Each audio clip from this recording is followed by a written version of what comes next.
dizendo: vós vem, mas eu fico como estás. Deus é bom, sim, mas Deus ainda liberta.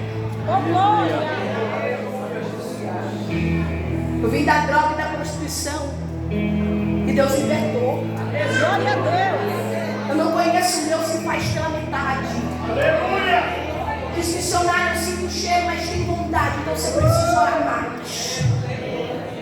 Missionário, eu vejo, mas então você precisa. Porque Deus não liberta pela metade, Ele liberta por inteiro. Glória a Deus. Missionária, mas você está dizendo: não, estou dizendo para você vir que Deus vai fazer o resto. E a Bíblia começa nos ensinando que agora Ele começa a batizar o povo com água. E o povo agora começa a vir, porque aquela palavra é dura, mas é uma palavra que cura. Não é uma palavra: Deus vai te abençoar, Deus vai dar, Deus vai te abençoar, Deus vai dar, mas antes disso, Ele quer que você tenha o nome escrito no livro da vida.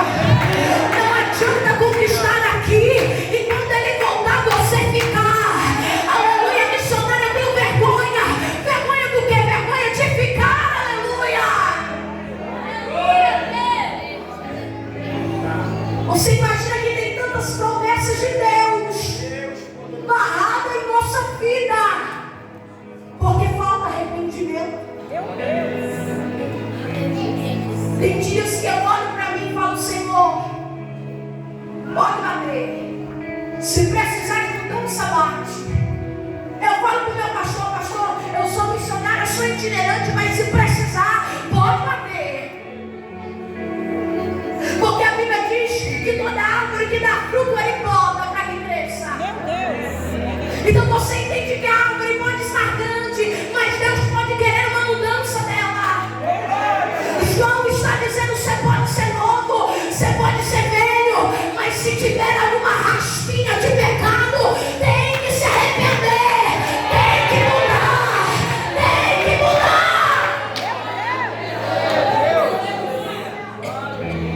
Precisa de mudança. Precisa de mudança. Que Deus é esse? Que a gente é igual ao mundo. Eu amo, irmãos. Eu amo quando chega alguém que era de fora, eu abraço e fala assim: olha, Brenda, eu me inspiro do que Deus fez na sua vida. Entenda que nós temos que amar, nós temos que ensinar e abrir o caminho para que Jesus viesse a arrebatar a igreja. Isso não é promessa de homem, isso é promessa de Deus. E você imagina se Ele voltar hoje, você não perdoou, você não amou, você brigou, você falou mal do seu pastor, você brigou com a sua irmã, você não é fiel a Deus. Imagina se Ele voltar. Mas eu estou num congresso que Deus vai levantar vozes aqui para abrir as portas do arrependimento. Eu estou numa igreja em Pablo de Faria, aonde Deus vai levantar homens e mulheres que pregam a verdade, falam a verdade. Aleluia. Ele é maravilhoso. A Bíblia diz que agora Jesus vem, e quando Ele vem, João fala: não sou digno de te batizar, eu careço de tu, me batizes. E Jesus fala para ele: João, é necessário para que a minha palavra se cumpra, porque Deus tem compromisso com a sua palavra. Aleluia. Eu aprendi isso, porque todas as vezes que eu tenho uma necessidade, eu começo a orar: Senhor, a tua palavra diz que tu és um Deus provedor, a tua palavra diz que tu és um Deus que muda, a tua palavra diz que tu levanta o caído, tu liberta o oprimido, a tua palavra diz que aquele que está cansado vem a ti, recebe renovo. Aleluia, a tua palavra. Jesus já começa dizendo para ele: João, eu tenho compromisso com a minha palavra. Glória a Deus. Ou em outras traduções, com as minhas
diferente. Mas é porque são pessoas diferentes.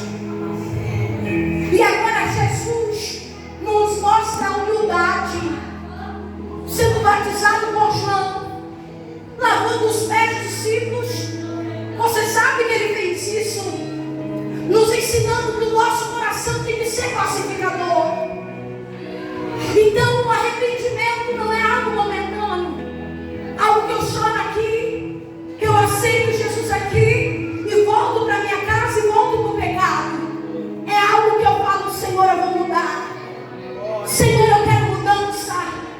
Eu lembro um dia na igreja do irmão do pastor Juninho, pastor Daniel, que me ganhou para Jesus.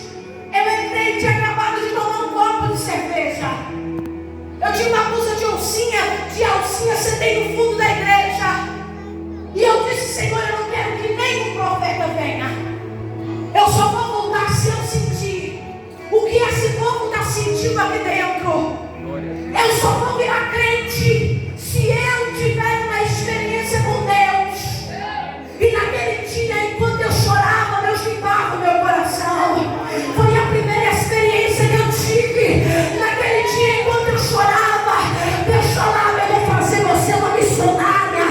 Eu vou arrancar o que é podre. Aleluia. Eu falava: Senhor, eu não consigo. E ele falava: filha, eu vou fazer você viver o que você nunca viveu.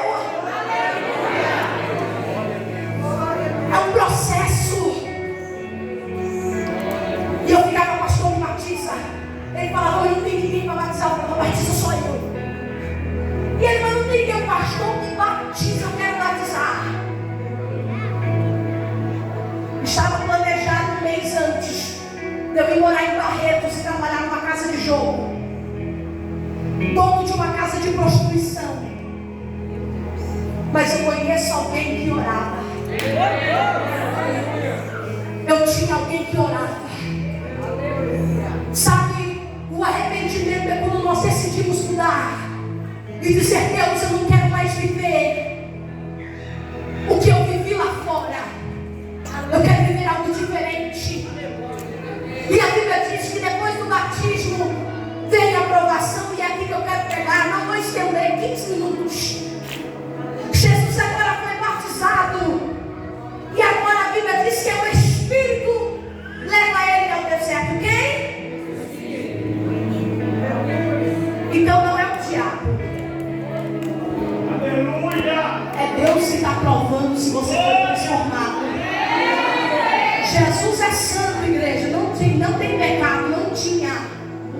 Mas ele passou pelo deserto para dizer que ele venceu e nós iremos vencer. Porque ele se fez carne para salvar eu e você. A Bíblia diz que o Espírito leva Jesus ao deserto. E o Espírito leva em deserto e em vales para ver aonde está o nosso coração. Não foi o caso de Jesus, porque ele é santo, igreja. Eu estou dizendo de mim e de você. Depois que nós decidimos servir a Deus, a primeira coisa é que nós vamos ser provados para ser aprovados. Nós vamos perder pessoas, nós vamos perder amigos, nós vamos perder dinheiro, nós vamos passar a prova. Mas isso significa que neste momento é Deus nos ensinando para algo maior. A Bíblia diz assim, que o Espírito mandou ele ao deserto para ser tentado. Para ser o quê? Tentado. E não reprovado. Porque Deus prova aquele que ele ama. Meu Deus. E muitas das vezes nós estamos aqui, estamos questionando os desertos da vida. Estamos questionando a vontade de Deus. Meu Deus. Mas para ser pregador, tem que passar no deserto. Para ter um filho salvo, tem que passar no deserto. Para ter uma família reconstruída, tem que passar no deserto. A Bíblia diz assim, que o diabo chega nele e diz: se tu és filho de Deus, a primeira primeira coisa que ele fala: se tu tem pai, prova.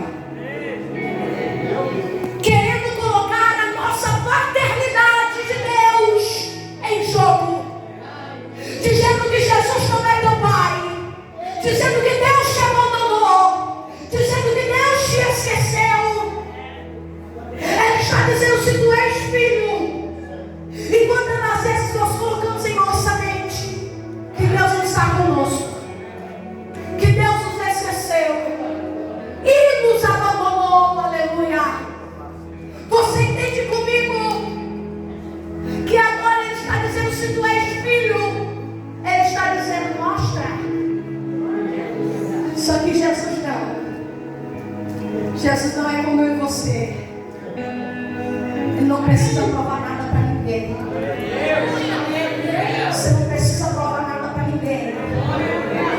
Alguém vai chegar na tua casa e dizer: por que você está adorando? Você não vai precisar provar nada para ninguém.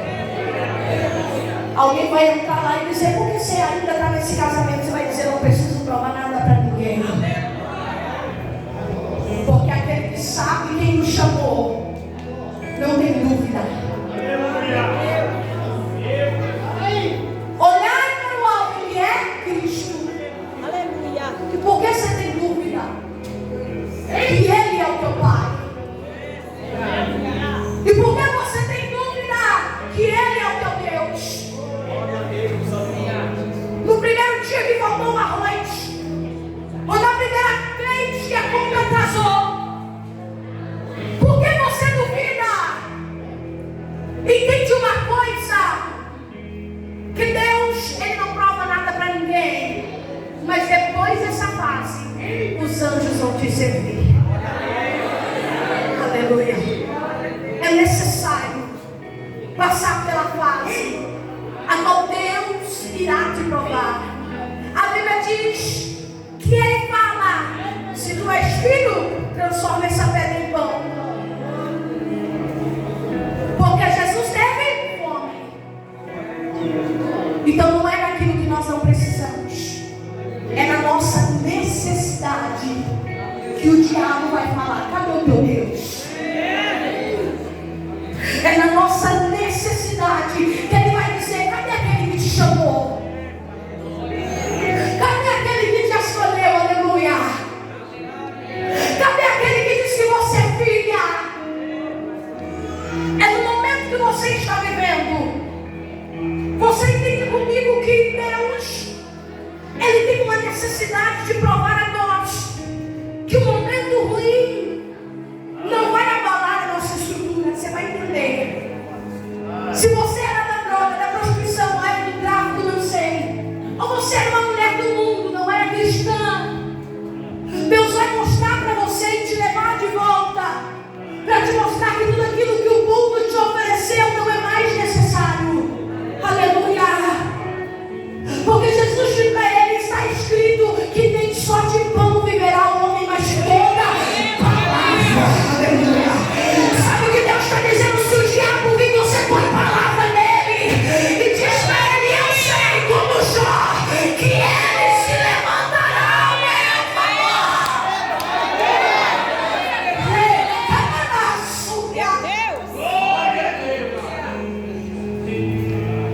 Jesus está nos ensinando que nós temos que conhecer aquele a quem nós servimos. A igreja tem que conhecer o Deus que serve. Jó diz: antes da minha provação eu ouvia falar, mas depois eu conheci Ele. Glória a Jesus. Oh, glória. Não adianta nós dizemos que adoramos a Deus e não conhecer a Ele, não ter experiência a Ele.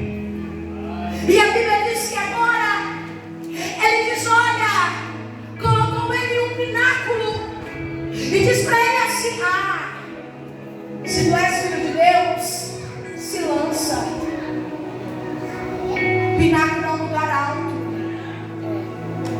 O diabo primeiro te testa na tua necessidade e depois ele te testa na tua abundância. Você vai entender. Sabe o que ele estava dizendo, Jesus? Se tu és filho de Deus, escuta aí. Aí você vira crente, Deus começa a te usar e Ele diz que a glória é sua, não é de Deus. Ele diz que se você não reger, o culto não anda. Ele diz que se você não cantar, ninguém recebe o Espírito Santo. Ele diz para você que você é um pregador que faz acontecer. É Ele te colocando lá em cima e tirando a glória que é de Deus e colocando a glória para si. O diabo não vai só te testar na necessidade. Ele vai querer dizer: ah, eu tenho um carro melhor que o dele. Ah, eu posso mais que ela, eu canto mais que ela. Ele também vai aproveitar o momento que Deus vai te usar e dizer: olha como Deus te usa, olha como você faz quando você abre a boca. Mas sabe o que ele diz? Não preciso provar nada, porque Ele não divide a sua glória com ninguém. Você está entendendo? Aleluia. A glória é de Deus. Ele pode dizer para você: vou te colocar em lugares altos, eu vou te usar na terra, mas você sempre vai dizer: a glória não é minha, a glória é de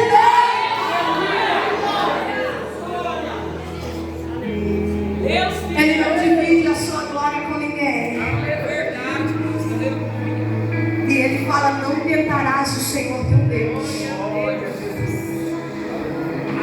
E quantos de nós? Porque todo mundo tem um espinho na carne, não tem? Todo mundo tem alguma coisa assim que precisa ser mudada. E quantos de nós tentamos a Deus naquilo que Ele disse que não é para fazer? Quantos de nós tentamos a Deus em algo que Ele disse que é a mão dele que vai fazer? Aí você toma a frente, toma a decisão, põe a tua mão, desculpa a expressão, e dá errado. Aí depois, quem é culpado? Deus. Não, é você. Decisões nossas dentro da casa de Deus. Deus não interfere na sua decisão. E quando nós escolhemos servir a Ele, nós temos que orar. Às vezes o Kleber fala: ah, mas é assim. Eu digo: vamos orar, porque Deus irá falar como vai ser. Deus irá nos ensinar como vai fazer. A Bíblia diz que Deus dá aos pastores a igreja. Então cada um que está aqui não se toma decisão por ele, mas ele ora antes. Ele não faz com a mão dele. Então você tem que entender que na sua casa é a mesma coisa. É Deus quem comanda, é Deus quem fala. Às vezes Deus está falando: filho, não vai por aí, você quer ir. Filho, não vai por aí, mas você quer ir. E a Bíblia diz que neste momento depois, o diabo diz para ele: ó, eu te dou tudo. Tudo que o mundo tem, se você se dobrar, se você me adorar. Então você entende comigo, igreja, que o diabo não está preocupado em te dar dinheiro, nem te dar fama, nem te dar glória, nem te dar status. A única preocupação do nosso aniversário é tirar o nosso nome do livro da vida. É que você fique desviado dentro da casa de Deus. É que você fique morto espiritualmente, servindo ao Senhor. É que você venha num culto como esse e não tenha uma vida de oração mais. É que você profetizava e não profetiza mais. É que você adorava de todo o coração, independente de quem era o pregador ou quem era o cantor. Você dava glória e hoje não dá mais. Quer escolher? Está igual Marta, quer dar o cardápio.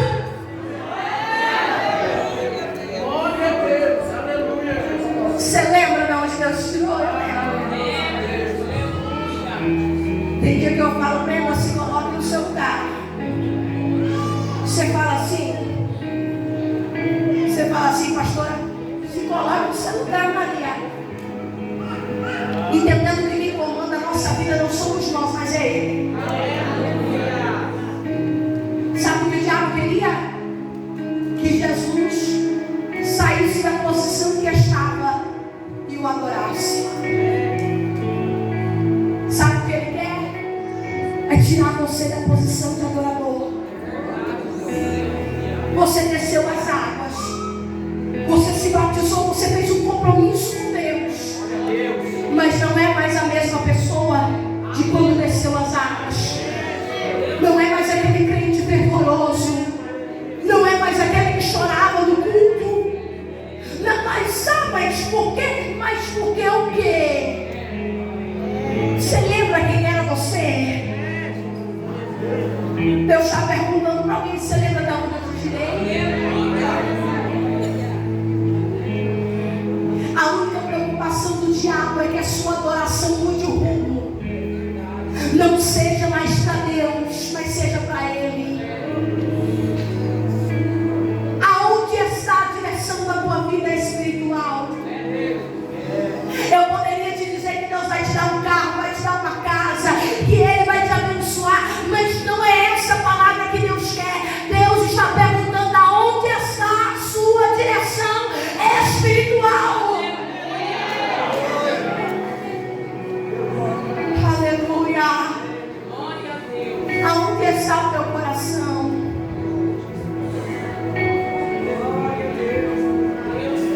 Um dia eu perguntei a Deus sobre um casal de pastores que eu admiro muito, não vou dar nome, e disse: Senhor, por que o Senhor honra eles?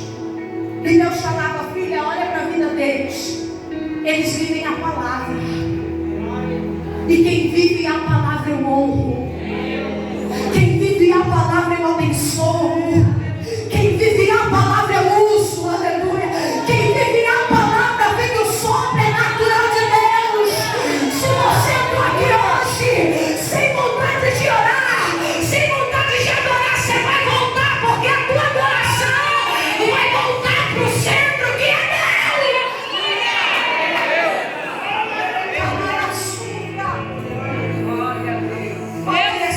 Você está indo. Já vou encerrar que eu quero louvar. E a Bíblia diz assim: que depois disso, os anjos chegaram e o serviram. Glória a Deus. Depois do deserto, depois da prova, sabe o que Jesus nos ensina? Se eu venci, vós também vão vencer. Porque Ele se fez carne, sabe por quê? Por causa de alguém como eu e você, com defeitos, com problemas, mas Ele nos amou de tal maneira que deu o seu único filho, Glória a Deus. para que todo aquele que crê não pereça, mas tenha vida eterna. Você não está aqui porque você é coitado, não. Você não saiu da tua casa porque você queria ver o pastor, agradar o missionário, não. Você saiu porque você tem uma direção. E você sabe quem é a voz que clama no deserto? Somos nós. Aqueles que prepararam o caminho para que Jesus viesse arrebatar a sua igreja. Aqueles que pregam o evangelho dizendo que Ele ainda salva e liberta. Aqueles que pregam ainda dizendo que os anjos vão nos servir, aleluia. A Bíblia diz que depois que Jesus passa esse período, Satanás vai embora. Essa prova que você está passando não é para sempre. Ela vai passar. O tempo de bonança vai chegar sim. Quando Deus começa a provar, você tem que dizer: Senhor, e meu coração está no centro da tua vontade? Quando Deus começa a apertar muito, você tem que perguntar: Senhor, está do jeito que o Senhor quer? Porque aí você vai olhar para a vida da pessoa. Deus tem tantas promessas, tem um dom maravilhoso, mas está se curvando lá fora, está se curvando para aquilo que não é de Deus. A Bíblia diz, irmãos, não podeis servir a dois senhores. Ou você serve Deus ou você serve mal. Onde está a direção? e você tem tomado. Você sabia que uma palavra como essa tem um peso? E um dia Jesus vai dizer: eu usei alguém para te avisar. Eu usei alguém para falar com você. Aonde está a tua adoração? Mas depois que você tiver a